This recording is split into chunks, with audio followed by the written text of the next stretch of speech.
আসসালামু আলাইকুম ভিউয়ার্স, আজকে এমন একটি বিষয় আপনাদের মাঝে আলোচনা করব যে একটা তাতালের এসি সংযোগ আমরা দেওয়ার পরেও তাতাল কেন গরম হয় না, কোন সমস্যা থাকতে পারে সেই বিষয়টা নিয়ে আপনাদের মাঝে আলোচনা করব।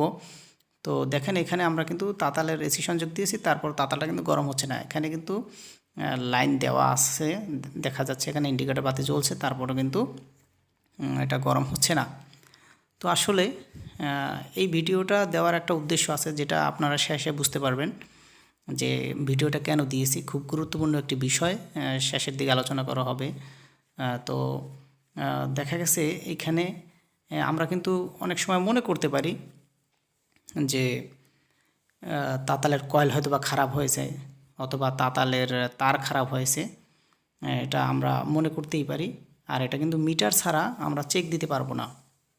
কিন্তু আমরা কিন্তু জানি না সঠিকভাবে কোনটা কী খারাপ হয়েছে। তো আমাদের সর্বপ্রথম যেটা করতে হবে সেটা হচ্ছে ফিউজ চেক করতে হবে, যে একটা ফিউজ যদি ভালো থাকে সেই ক্ষেত্রে আমরা কিভাবে চেক দেব, বা খারাপ থাকলে কিভাবে চেক দেব। যদি আমাদের কাছে মিটার না থাকে তাহলে আমরা মিটার ছাড়া কীভাবে চেক দেব, সেই বিষয়টা নিয়ে আজকে আলোচনা করব। তো একটা মোবাইল নিলাম, মোবাইলের ডায়াল প্যাড অন করলাম, আর এখানে আমি ফিউজটা রেখে দিলাম।